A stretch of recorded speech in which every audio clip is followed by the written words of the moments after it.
Welcome everybody. This is a short tutorial, basically all about terrain and how to use the landscaping tool. It's one of those things what gets talked about a lot, you know, level your land and all that sort of stuff, but I think it's worthwhile just having a little deeper dive into what the terrain tool does, how it does it, and more importantly, what we can do with it. So let's go ahead. So I've just picked a map. It doesn't matter what map it is. So when you first look at the terrain, you can sort of tell there's quite a little bit of hilliness here, but it's really difficult to actually see, you know, the contours. And although this was a late addition before they finally rolled out the game, we all thought it might be missed out. We have a thing called contour lines. Now, in your tool mode here in the roads, if you click show contour lines, basically that's what we see. So all these lines show an increase or a decrease in land height. You can see that's reasonably flat there. There's a bit of an apex here, so obviously the land sort of drops down that side and drop down that side. So yeah. Now, one of the issues or challenges with Cities Skylines 2 is the ability to, you know, get your zoning right, get your roads right, get buildings right, make sure that new zones spawn, you know, idly. And if you don't do any land, we'll say, cleanup, then yeah, you're gonna have some not so nice results sometimes. So it's always recommended to build on flat land. But we don't just want flat land, obviously, otherwise it'd be a boring map. I mean, obviously, it gives character, little hills, but like, you know, like we do in real life, you know, we do like to flatten the ground as much as we can, generally speaking. So, first thing we're going to do, we'll get rid of this. And if we go over here, so this is the landscaping tool. So this is where we do all our terrain work. So first thing first, let's take a look of what the landscaping tool gives us. Okay. So before we get into it, first of all, let's look at this here. So the snapping, we can take snapping on and off, which we actually can't do any because I don't think it actually works that. I'm not sure why that is even there, but hey. But show contour lines, don't show contour lines. Not sure why toggle all snapping on and off. It doesn't need to toggle anything on, but there we go. Okay. Just let me, first of all, do some sort of road here. So let's just do a road going up.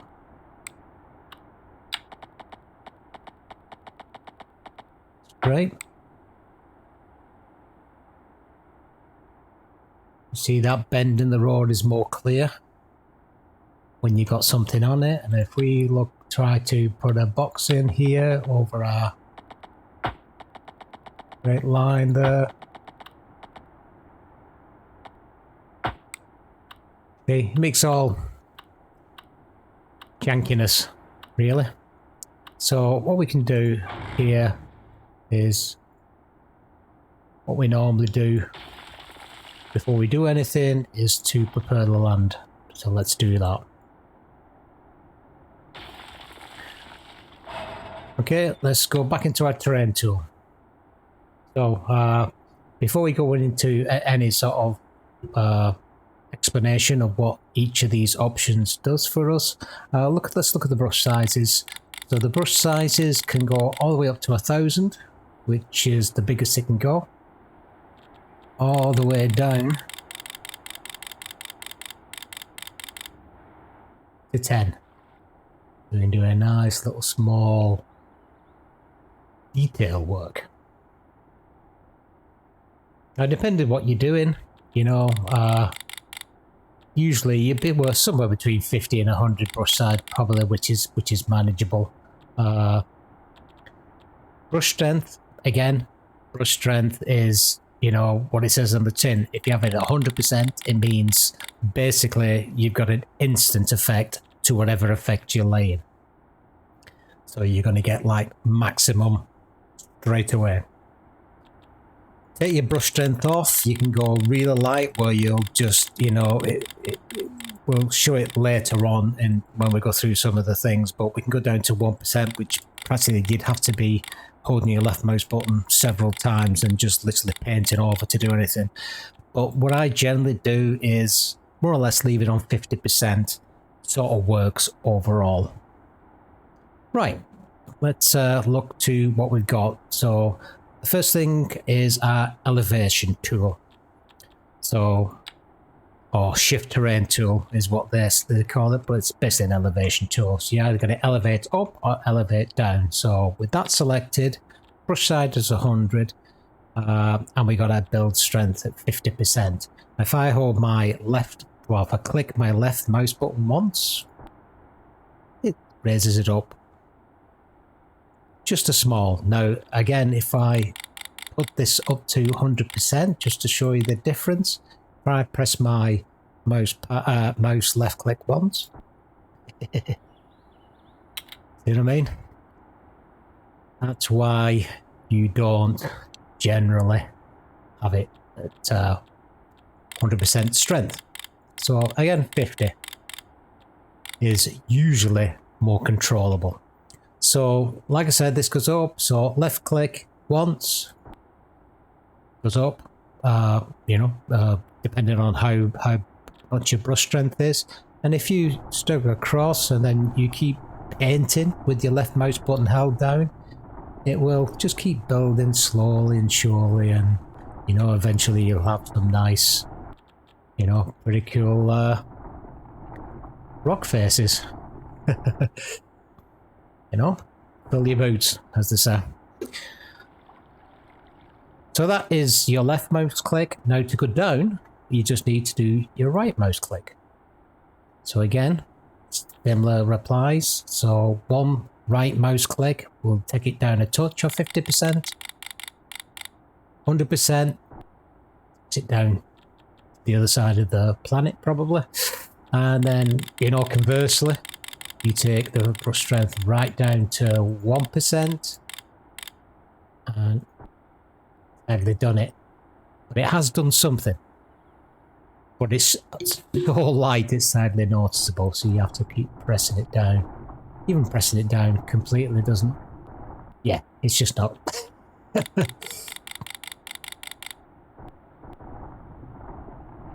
know what I mean? So you can be a little bit more, you know, gentle with it, I guess, if you just want to, you know, do things on the, you know, to make things easier, and you want to do a bit more detailed work, you know, you can go a bit lower. And same deal, if you hold your right button down, you know, you can make some pretty, you know, thing is, let's do a bit in here, and we can bring this down a little bit, because that's, you know, see, just make it all nice and artistic like. But yeah, you're probably not going to do that. What you're going to be doing initially is our next tool. So our next tool is the level the terrain tool.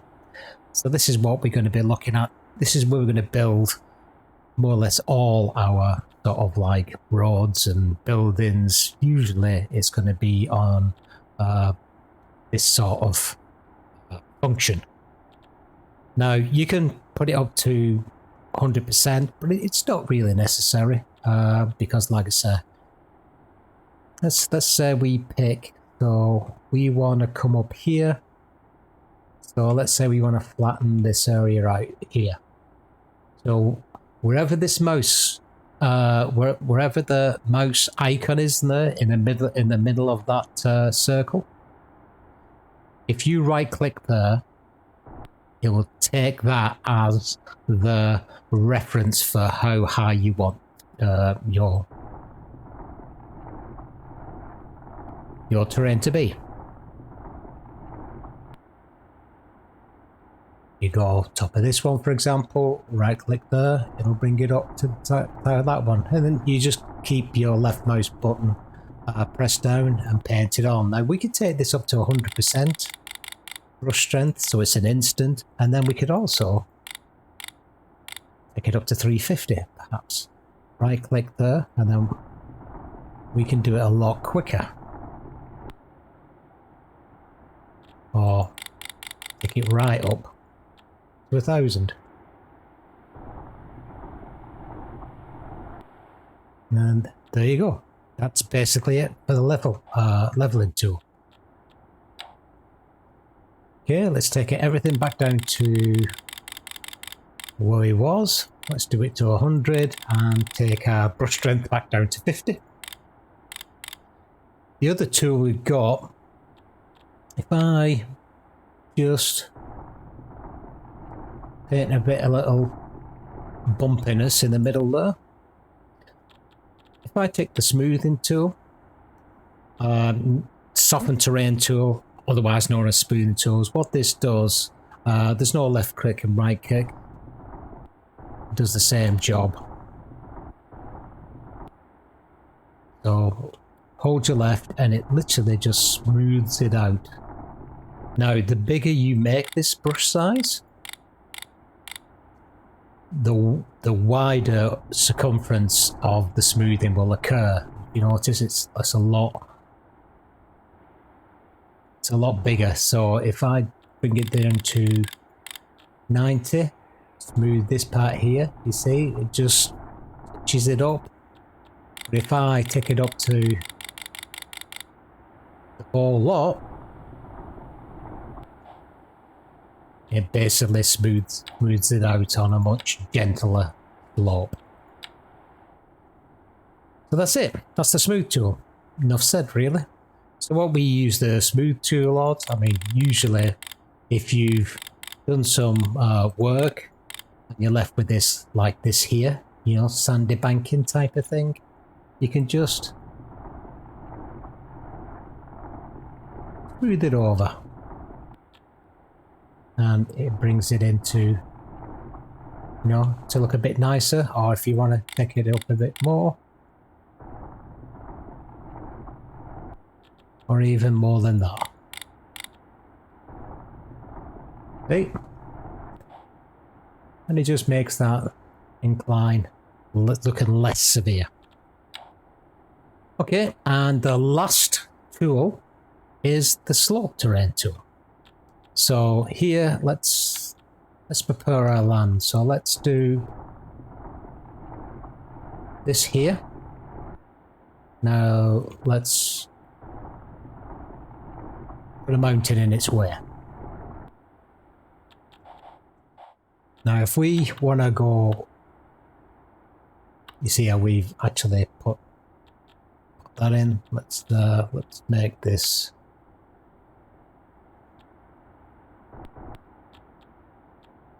Okay.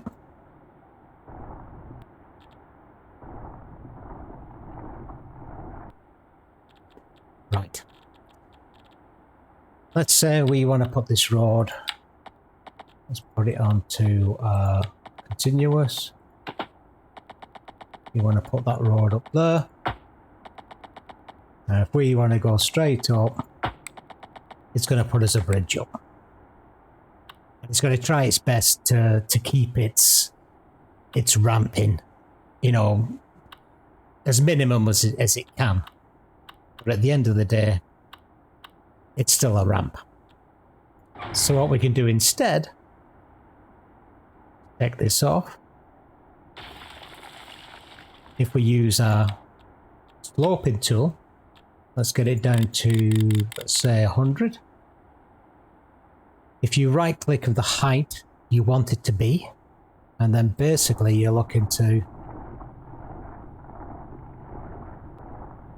just roll with your left mouse button, down, and you can just literally just stroke it up. You make it a bit wider if you want,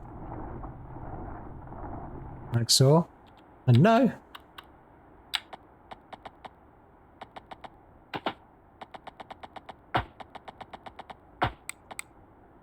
there you go.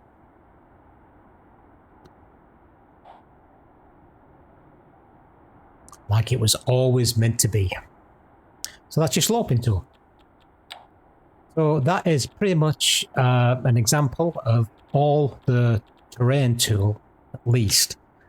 Now, the other thing is what I'm going to sort of just touch upon is, well, while we're here in this tool anyway, is the next options in the landscaping tool, which is our vegetation.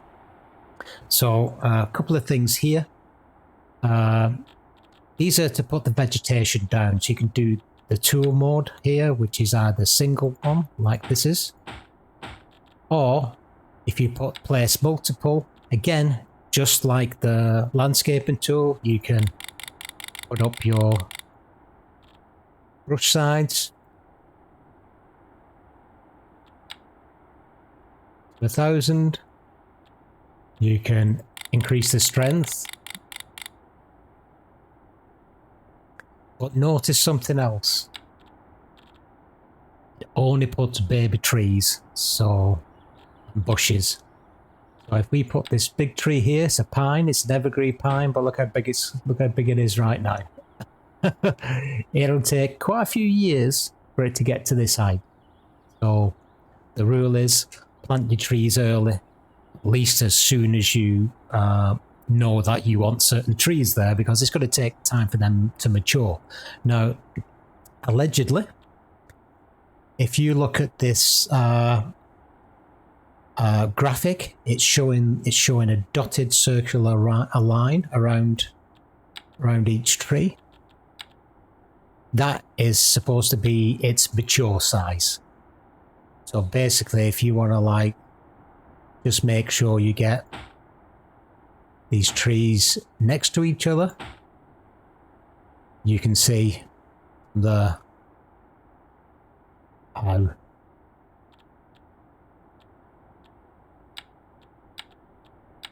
and you can turn snapping off as well. I'm not sure why you have underground mode on this, but hey ho.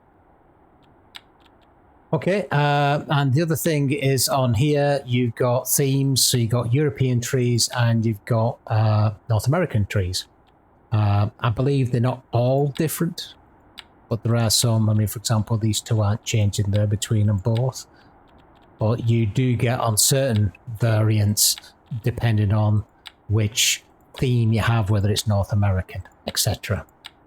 And then finally, the last thing to do, if you go into tool mode and go into the place multiple, the other thing you've got on this is that you've got a right click, which will delete the trees. However, it will only delete the trees that you've selected here. Unless you remove this. You see, it says remove only matching type. If you take that off, it will remove all the trees, regardless. And again, if you've got the brush strength up to 100%, it will pretty much... So you can put them in, take them out. So left click adds, right click takes away. Okay, I think that covers that one. And the final on this this tool is going to be your pathways. So this is where you put in your normal sort of paths, pedestrian paths, and we got bridges as well. But obviously, I've unlocked these because I'm on creative mode right now. But it's same as rules, same rules, you know, as your road tools. Pretty much, but they're actually walking paths. So I'm not going to go through this tool. It's going to be a rinse and repeat of the tool. But I hope that's helped you. You know, to give you a bit of more detail into what the landscaper tool is. But relatively speaking, this is going to be a necessity in City Skylines too. If you want your cities to look right, and especially if you want to do the creative work like the cut and fill roads and things like that to get the key roads in and looking right. But yep, I hope that was helpful for you all, and I will see you next time. Thanks for watching, everybody. Bye.